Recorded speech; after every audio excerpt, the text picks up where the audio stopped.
Winter comes after fall. Night comes after day. Difficulty follows opportunity. Recession always comes after expansion. It's been the rhythm of life for the last 6,000 years of recorded history. So the winters are going to come. The winter of sickness, the winter of disappointment, the winter of devastation, social winters, economic winters, personal winters when your heart is smashed in 1,000 pieces and the nights are unusually long. It's simply called wintertime. But the winters are inevitable. So it has been for the last 6,500 years recorded history. You say, well, Mr. Rohn, what can I do about the winters of life? That as you go through the challenges of life and you look at it and embrace whatever comes to you, don't run from it. Step toward it. Don't try and duck it like most people do. See, most people want it easy. See, easy come, easy what? Easy go. Here's what's exciting about the passing of time. It takes you through whatever you're experiencing at the moment. That's what time will do, take you through the winter. Now, how do you handle the winters? Make this little note. You can get better, and you can get stronger, and you can get wiser. There's no winter that you can't overcome. There's no winter that you can't figure out how to survive. You must look out for your enemies. And believe me, we're going to have some. There's going to be political enemies. There's going to be social enemies. There's going to be people that'll be envious, and they will not be your friends. How you going to show power if you're not up under attack? How you going to show resistance if something's not trying to pull you over? Resist, resist. Stop being neutral and stop being indifferent. Resist. Take a stand and resist. And each battle brings you to another level. I thank God for the stuff I had to fight. I don't know that I've spent a day in my life thanking God for my car. I appreciate the car, but just be walking around the house thanking God, ooh, thank you for the Mercedes, thank you for that, thank you for the Bentley, not a day, thanking Him for stuff, thank you for this house, thank you for this pool, thank you for that, no, because all that stuff, when you get in trouble, you don't even notice it, it don't even make no difference. When you're really up under attack and the enemy's coming after your children and after your health and after your mind, you don't care what you're driving, I might as well be driving a bus, it don't make no difference. But I thank Him for the stuff I had to fight. I thank Him for the folks who hated me and resisted me and talked about me and spat on me. I thank Him for the doors He closed. I thank Him for the mountains I had to climb. I thank Him for the opposition. I thank Him for the people who blocked me out, because You taught me how to fight. You taught me how to fight. God's going to train you on this fight. He's going to strengthen you on this fight so that when you get into the next battle, you'll say, this ain't nothing. You should see, oh, you think you put something on me?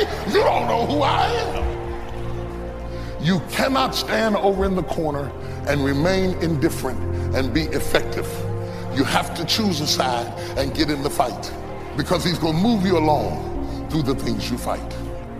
See, but when you go at what you're going to deal with and you deal with difficulties of it, when you handle those hard things close at hand, making those hard decisions right now that you don't want to make, learning those things that you don't like to do, but you know that in order for you to get where you want to go, this is one of the hoops that you have to flip through.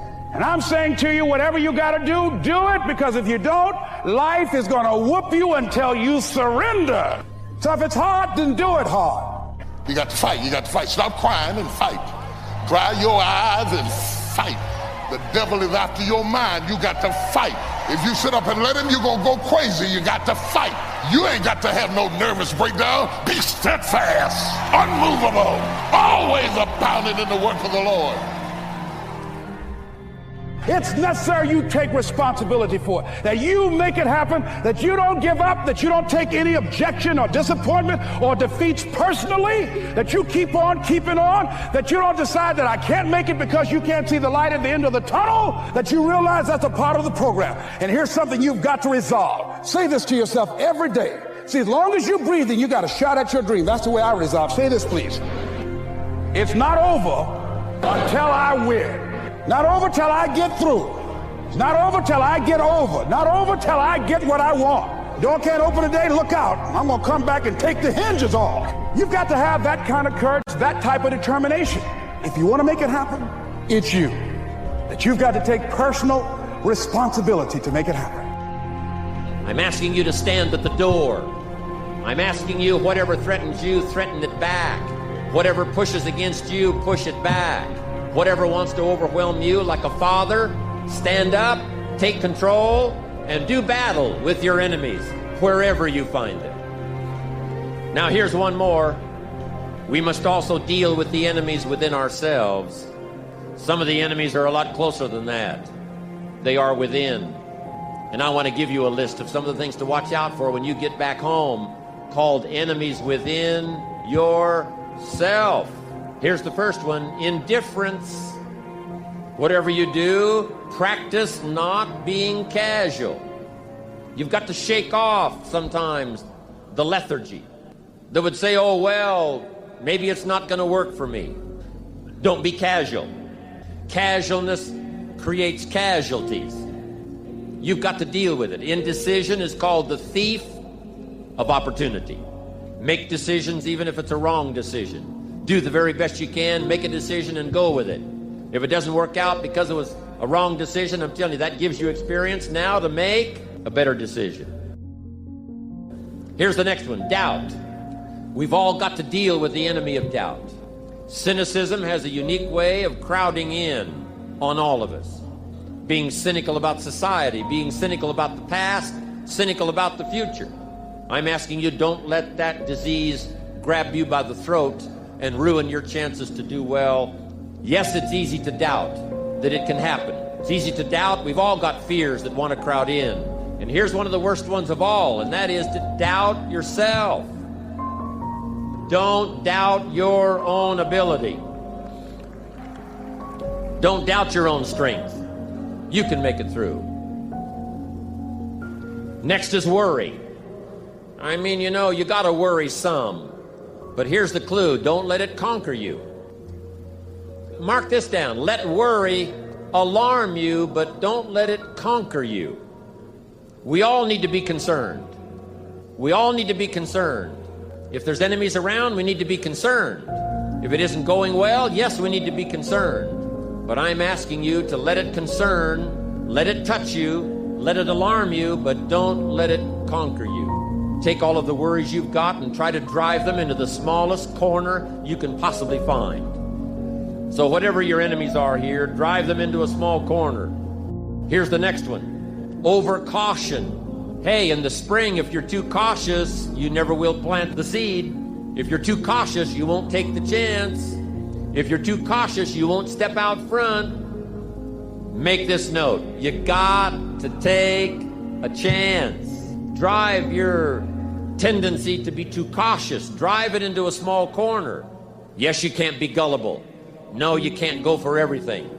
Yes, you've got to be careful. Yes, but don't be so cautious that it paralyzes you. Don't be so cautious that it restricts your chance to do better. See if you can't conquer that. Here's the next one: pessimism. Yes, there's the dark side. Yes, there's the problem side. Yes, there's the difficult side. But I'm telling you, it's not the only side. Yes, the glass is half empty, but it's also half full. Yes, there's the dark side, but there's the light side. Yes, the night comes, but so does the day. I'm telling you, don't be afraid of both sides, opportunity and difficulty, chance and danger. Learn how to handle it all. Now here's the last one. You've got to deal with it. I have to deal with it. We all have to deal with it. And that's complaining.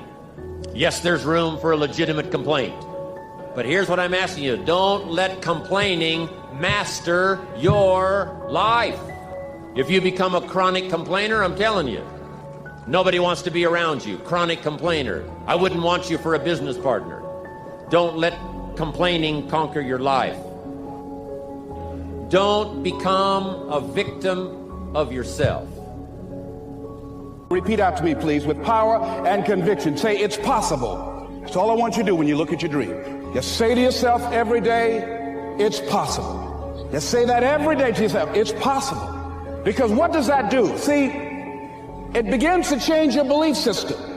See, the way in which we operate, ladies and gentlemen, it's a manifestation of what we believe, what's possible for us.